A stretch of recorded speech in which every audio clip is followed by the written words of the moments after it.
Bienvenue à toutes et à tous. Merci de nous retrouver sur Soir d'Info, dernier numéro de la semaine. ñu ànd waxtaanee actualité waxtaanee it information de manière générale ni ñu koy defee tànn ko ak la rédaction daañu ñëw it ci xibaar yi ni ñu koy defee it également bés bu nekk ñëw ci français bi doogay dalal suñu beneen gan waaye balaa loolu lépp dañuy njëkkee di leen nuyu di leen ziar bu baax a baax te leen di jox seen wàccuwaay ci àjjuma bi di dalal suñu gan bu njëkk ndax nag gis nañ ni fan yi ñu génn taw yu metti dalaat na ci ndakaaru ak yenn gox yi ci biir réew mi fu mel ni ndakaaru gis nañ ni ay garab ay panneau publicitaire ak yu mel noonu daanu ci kaw tali bi moo tax nag ci fànnu panneau publicitaire yeeg affiche yeeg ñoom seen dañ fay taxaw daal di waxtaan nag ak ñi nga xam ni ñoo sekk mbir moomu ndax yet yenn saa yi ñu gis ñu taxawal leen ci anam yoo xam ni day doy waar ci ndakaaru mu bëri loolu ba ñenn ñi jàpp ne anarchie la lu ci mënta am dañuy dalal ki nga xamante ne moo di Abdoulaye Thiam nekk président association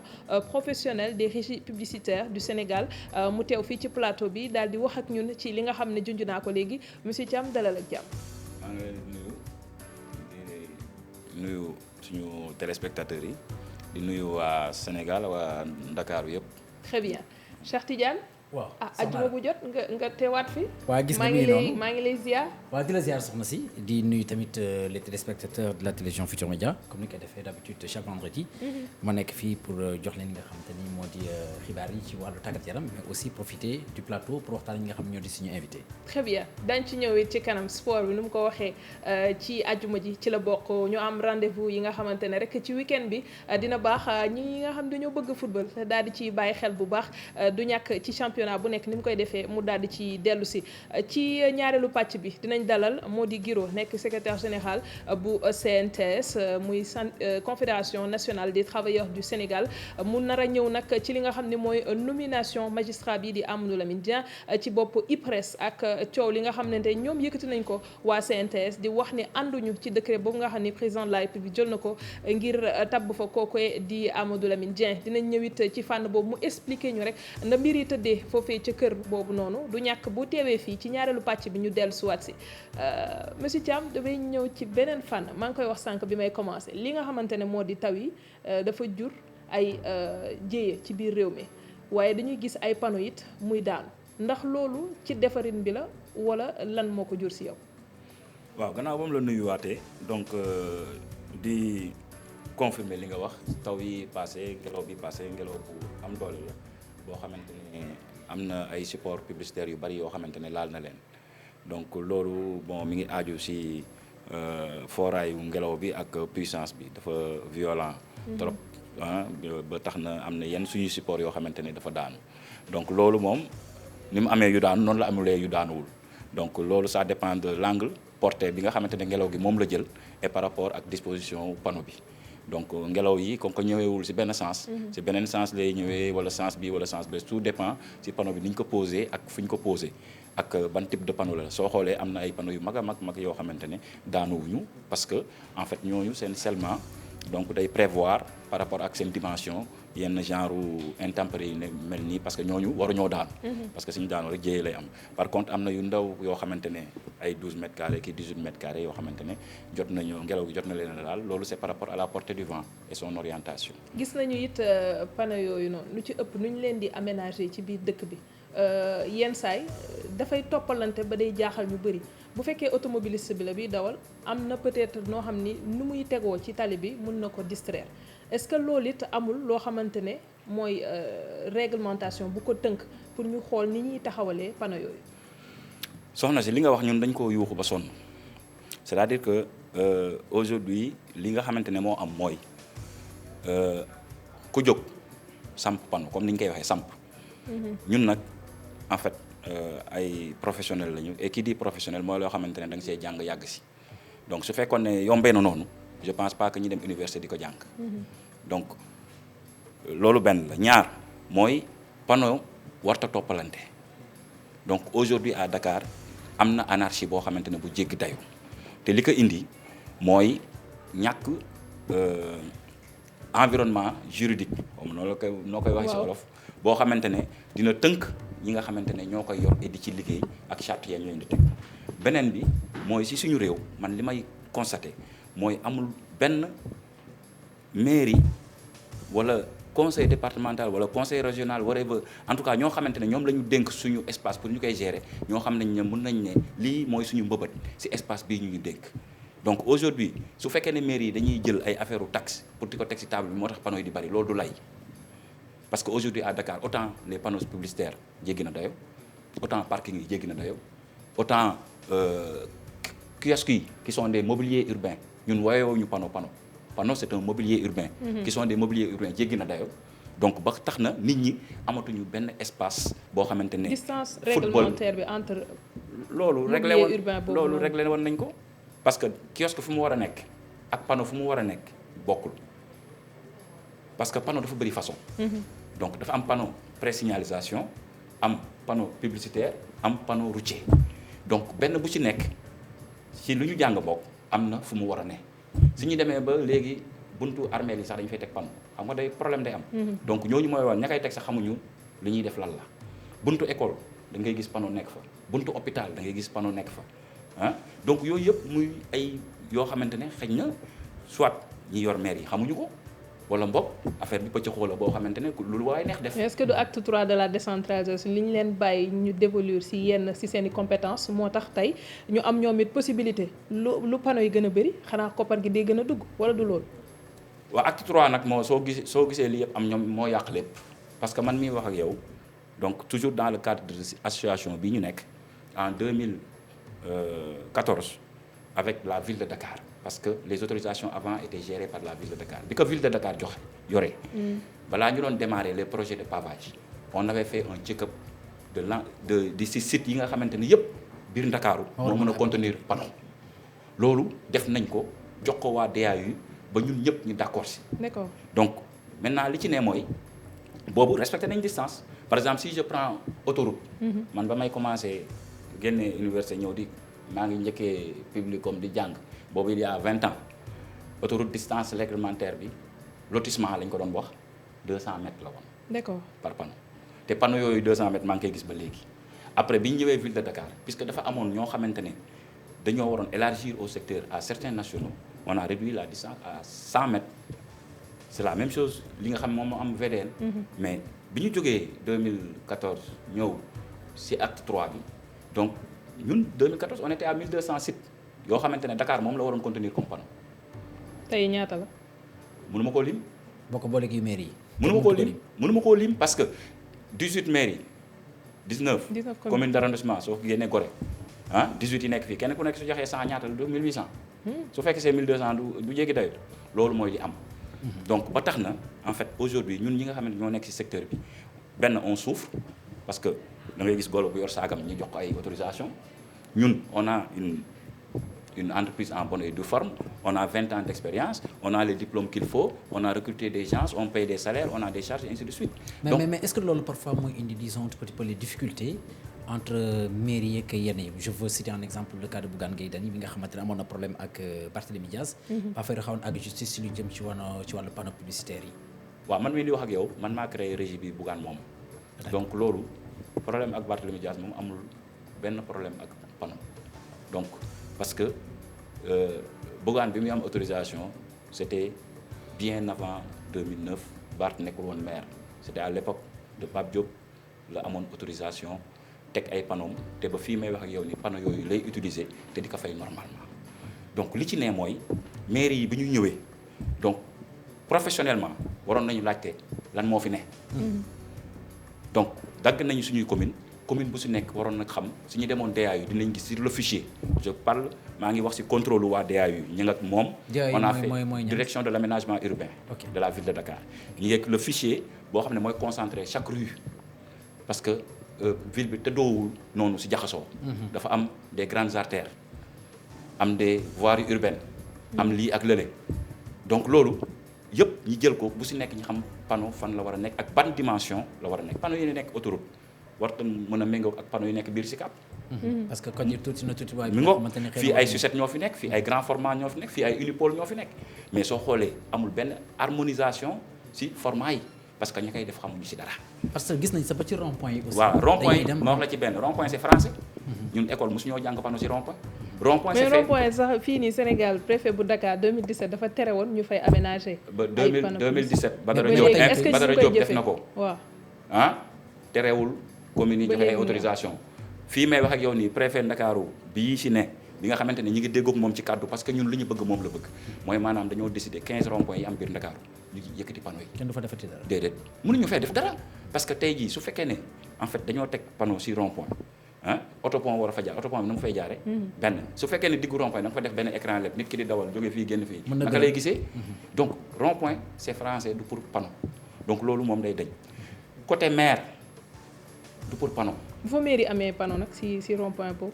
ñu xam ne mairie bi moo doxul yoon parce que publicité extérieure mooy outdoor mi ngi basé wu fondamentalement sur le code de l'environnement sur le bien vivre. panneau nekkul luy gêner. panneau dafa war a rafetal di neexal. voilà c'est pour cela que si kaw panneau bi soo ko xoolee ça doit être un bon visuel propre et un support propre. les contrôle boobu noonu ci contenu boobu nga wax est-ce que mi ngi am. non mënut a am parce que comme li ma lay wax yow ku fekkee ne yow miy joxe autorisation xamoo fa mu war a nekk ak fu mu war a nekk mënoo contrôler visuel yow miy joxe autorisation rond-point xam nga ne yow pare woo pour contrôler quoi que ce soit ce qu'il y a c'est que nous sommes partis moom laa doon expliquer d'une loi qui est très ancienne de 64 à l'époque de Senghor il avait fait la pose de dispositifs de mobilier urbain qui était dévolu à l'administration territoriale mooy maanaam administration territoriale gouverneur yeeg préfet yi ñi ñëw après c'est les villes nag bu mu ko yoree amoon na contrôle moom laa lay wax ba nga xamante ne bi ñu waree pavé defar dëkk bi ne fii lii moo fi jaar fii lii moo fi jaar am na suñuy panneaux yoo xam ne dañu ko dindi parce que pavé bi dafa waroon jaar te respecté wul distance bi. donc 2014 daal la mbir yi taxar naa si. waaw tout léegi mal donc te loolu li ko war a mën a dindi te loolu la ñuy woo état bi man loolu laay woo état bi du ay ministre fu mu ne pëcc xool xamuñu sax kan moo war a yore ministère de l'urbanisme day jaar na le ministère des infrastructures jaar na le par AGEROUTE préfet jaar na le gouverneur jaar na le ainsi du loolu. La loi, elle est claire. Nous sommes dans un domaine bien déterminé. C'est le domaine de la communication.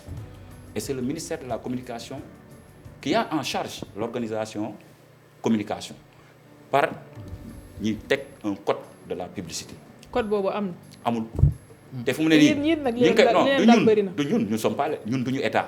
état bi moo war a xam ne ñoom caam ñii ñoo xam luy panneau publicitaire. suñ ko joxee ñenn sa ministère bi te xamuñ ci dara dañuy bind loo xamante ne duñ ci xam dara et je le dis. mais au niveau des ministères ñàkkul ni y a un spécialiste en la matière bi nga xam te moom war a mën a gérer loolu waxtaan ak mais su ma la déggee nii dafa mel ni maanaam benn rëppajoo ci am. benn jaxasoo bi nga xam ne kenn amul interlocuteur maanaam c'est comme si voilà quoi dañ nekkoon dans un vide comme ça. non dama lay expliquer c'est-à-dire que pëccoxoo bi foo ko natt jéggi na dayo parce que ni ñu maire yi di interpeller noonu la ñu AGEROUTE du interpeller. noonu la ñu ministère de l'urbanisme di interpeller noonu la ñu keneen di interpeller maanaam en fait en vérité dañ ci xamul dara la vérité c'est ça et puisque xamuñu ci dara et ñun on veut organiser Dakar ni mu mel ni jaaduwul ku ko wax loolu la ku ko waxul loolu la te ni mu mel nii ñi ko indi du ay golo ñoo ko fi indi wala ay japonais ñun la et pour mu dañ il faut qu'on ait le courage teg affaire bi ci yoon gis nga man miy wax ak yow nii suñu ma joxoon suba ay kii toppale ma police ci boppam ma génneel la fi 1000 panneaux yoo xam ne kenn bi amu ci autorisation te pourtant maire yi ñu ngi koy gis soo leen waxee ñu ne leen amuñu moyen. mais ce qui vous est arrivé yéen boog ngeen gis loolu def constat bi jébbal ko waa ministère tëb sax mairie yi bu fekkee ministère comme seen autorité de tutelle xëy na bu ci jàppee loolu dina mën a saafaraw. def nañ lu raw loolu. muy la ñun acte 3 balaa muy ñëw wala bi nga xamee ne voté nañu loi bi bind nañu autorité compétente bi le président de la république bind nañ ko à l'époque bind nañu les ministres concernés bind nañu tout le monde. fii may wax ak yow nii ak fii may wax ak yow nii le préfet de Dakar il a l'ensemble des autorisations des régies sérieuses des vraies régies emplacement physique autorisation sur plaie. autorisation yi nu mu toll ci lim.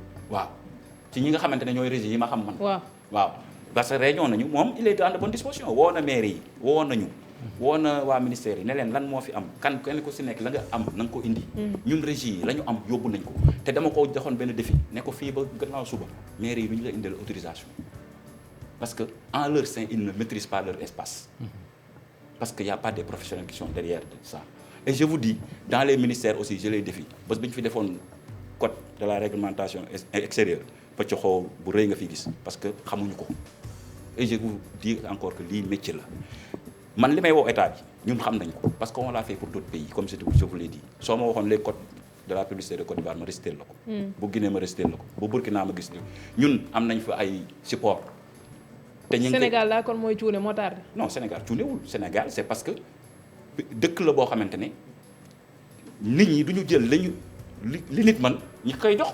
lépp ñu ngi koy basé wu si ay xaritoo ay politique ay kenn xam te nag dafa jot ñu defar dëkk bi. nous sommes pas dëkk yooyu nga wax si sous-région ñoo nan lañ mën a am code de la publicité te ñun mënuñu ko am ba léegi. kooku da nga koy laaj nguur gi su ma président waxoon suba nañ ko defar ñuy xool contour bi ñu koy defaree ñi si war a bokk xam naa leen ñi si warta bokk xam naa leen ñu teg ko gannaaw suba ñu am code parce que ñoo koy bind. mais yow su ma la déggee dafa mel ni que pratiquement désordre bi ngay wax daanaka ñu ko indi moo di mairie yi ndax tey jii nii jotul yéen aussi à votre niveau ngeen dem au niveau de ces mairies là fexe ni ngeen waxtaan ak ñoom wala ñoom dañu am juste comment ça s'appelle li leen jiital mooy koppar yi nga xam te moom la ñuy gagné. bu naa la rectifier tuuti de du mairie kese de. mairie ak ñun la comme li ma lay wax fii ay golo néew ay nit ñoo fi nekk c'est-à-dire que ñun suñu bopp am na suñu biir secteur informel. voilà am nañu suñu biir. ñoo xamante ne ña ngay doxee lu dul yoon am nañ ñu suñu biir ñoo xamante ne ña ngay teg fanoo foo xamante ne leer na leen ne fii. waruñu ko fa teg et de connivence avec certains mairies ñun suñu biir ñun dañu am problème mairie yi am nañ problème léegi il faut nguur. tranché ni muy tranché mooy képp koo xamante ne kenn ku nekk soo tegee panneau ñëw laaj la yow panneau bi nga teg foo ko wéer su fekkee ne wéeroo ko fi nga xamante ne foofu loo yoon wax ñu teg la fi yoon li yoon wax je vous dis. Dans le code de la réglementation extérieure bu France par exemple est-ce que xam nga en fait y a même am na saisine procureur ci biir code bi. tu comprends Ndakaaru ngay gis ubbi sa boutique jël panneau teg ci wet ga.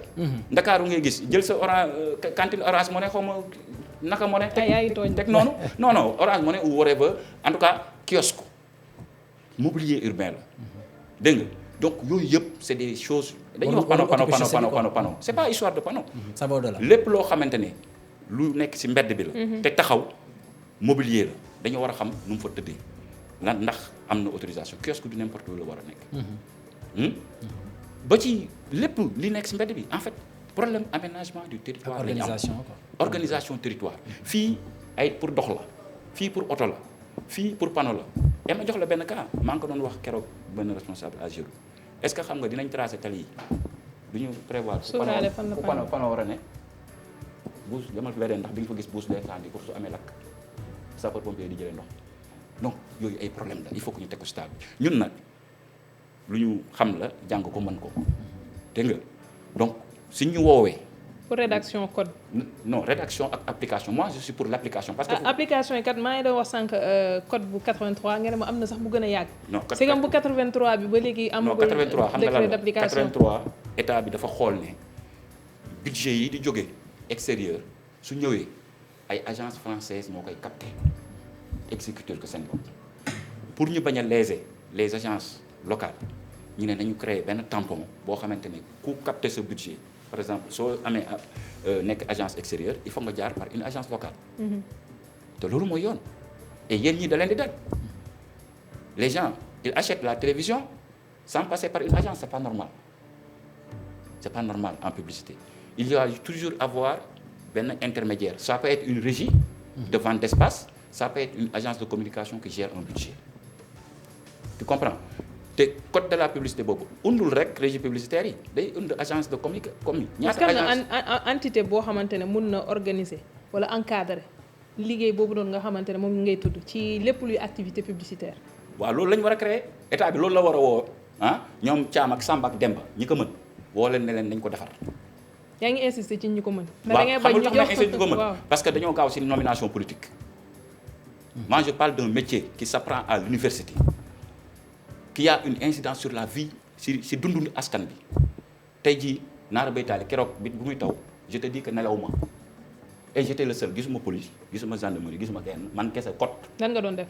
man li ma doon def mooy par exemple poto yi daan woon si diggu autoroute bi mais poto yi ñu ngi woon si tali bi gars yi ñi ngi doon daw à vive allure. dama doon jël ay balises di takk si poto yi am na ñu fa dem xëj na ñi ngi may seetaan gis nañ ko man maa ko fa def. nii may wax ak yow nii du ma tëdd nelaw parce que am naa ay supports yoo xam ne ils ont été touchés je les change. voilà man sax si boobu laa ñëw parce que boo xoolee météo prévision yi nga xam ne def na ko ñi nga xam ne que effectivement encore rafale de vent yeeg taw bu ànd ak taw day wéy di continuer tey ji yan mesure ngeen jël pour véritablement parer à toute éventualité maanaam éviter li nga xam moo di panneaux yi di daanu bay entraver maanaam la circulation sax wala sax xëy na sax mu dal ci kaw nit par exemple parce que man keroog avenue Blaise Diagne bi gis naa benn kii bu comment je vais le dire benn barre de fer bi nga xamante ni dafa jóge place am ñëw dal ci digg rond point bi donc yooyu yëpp boo xoolee même voilà justement mais mënu ma la wax fan la jógee mais je sais que ni du barre de fer bu am na nga jiñ ko panneau yi de parce que am na fi ay barre de fer yoo xamante ne yii mairie bee ko moom secteur non pas mairie secteur routier si kii routier bi moo ko moom am na fi dëggalum la problème bi foo ko jéggi nat na je vais t'expliquer pour nga comprendre mais wax na dëgg tamit yenn panneaux yi ni ñu ko defaree voilà xaar ma wax la man de dama lay wax man sama bopp laa xam man depuis bi taw bi amee léegi je ne dors pas la nuit bi ngeen may woo pour inviter ma sax j'étais en train de dormir tant que il y aura en fait alerte comme quoi que day am ay vent ay rafale du ma nelaw mes agents ne vont pas dormir je vais voir panneaux yi ma soupçonné et sur les grands axes sécurisés soo demoon léegi route de l'aéroport di nga gis ay panneaux yu tëdd ma def fa yu bees je l'ai fait hier nuit parce que lépp loo xam ne wóolu moo je ne prends pas de risque et comme j'ai dit mbedd bi la ñuy utiliser te mbedd bi askan bee ko moom nit ñee ko moom donc dañ ñu jàngal premier rôle d'un régisseur quand il y a su amee intempérie il faut que nga nekk sur le terrain maa ngi woo nag ñi nga xamante ni samay ñooñu parce que gis naa ñoo xamante ni depuis ñetti fan a ngi nii bougé wuñu mètre sax pour jéem a gendale sax seeni panneau loolu man su ma nekkoon mairie dootoo fa teg panneau. mais fii ñaata régie publicitaire am Sénégal actuellement. man daal mën naa laa lim fukk yoo xamante ne leer na biir na ma ne. fukk waaw yoo xamante ne lu leer ni midi la yoo xam ne ay régie lañu des entreprises en bonne et due forme régie publicitaire qui ont au moins plus de 10 ans d'expérience. mooy ñi nekk sa association. waaw parce que man nag du kii n'importe qui doo yor sa sac rek nga ñëw ne ma régie gawma loolu parce que ñun ci code yi ñu def ci yeneen dëkk yi un régisseur soo demee Guinée bëgg a nekk un régisseur bëgg a teg panneau dañ lay laaj minimum bac plus 4 en marketing communication et publicité dañ lay laaj minimum 3 chefs de pub dañ lay laaj un minimum de logistique. maanaam entreprise la daal. waaw logistique man tey jii si su ma amul logistique guddi yi may fanaan ça sera comme zéro il faut nga am un camion cru il faut nga am ay trucs yoo xamante ne à tenter mun nga agir suñu ñooñ soo demee si yeneen régies yi da nga leen di gis dañ koy am te ñu ngi si yeneen réew yi dafa liggéey bu mucc ayib donc ñooñu dañuy agir en tant que. en fait li ñi nekkul ci norme kon ci li nga wax moo gën a bëri. foofu parce que boo nee 10 rek. Sénégal ak ni panneau yu mel ci biir dëkk bi. ça veut dire que anarchie bi. li ko encouragé mooy loolu noonu ñuy bàyyi. laxisme bi si ginnaaw lu mu la expliqué. maire yi lan la da ngay ñëw société noo tudd. Aram Touré société Aram Touré. régie publicitaire damay demander 5 panneaux nga wax ba juboo ñu jox la autorisation du ñu xam ndax Aram Touré dafa loué benn néeg nekk fa ainsi de suite de warul demee noonu soo ñëwee di demander dinañ la laaj yow yaay kan. ak lii foo ko.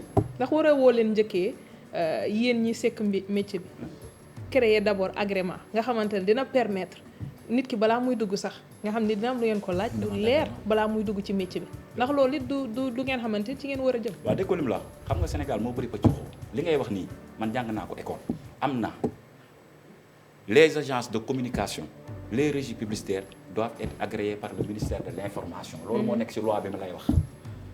loolu kañ yoon la du man maa ko bind ñoom législateur bee ko bind mais soo demoon léegi ñoom xamuñu ko ñii koy liggéey aussi soo demee sax xamuñu ko déggoon la man c'est moi qui ai sorti la loi de 83 ici pour wax leen ne affaire bi am na loi ñi naan ma amul loi ma yóbbu leen ba archive nationale ne leen loi bi nii la tudd parce que man si bind naa ko sama mémoire. xam naa ko donc li ci nekk mooy que les ñun sénégalais ñoo war a jël en charge notre destin de développement parce que. très bien am na loo xamante ne aussi ñaawlu naa ko trop. te on rus la. dina waaw en quelques secondes wala nga may ma ko rek ma ñëwaat après comme dañuy ñëwaat ñu dem seetaani fépp daal di dellu si waat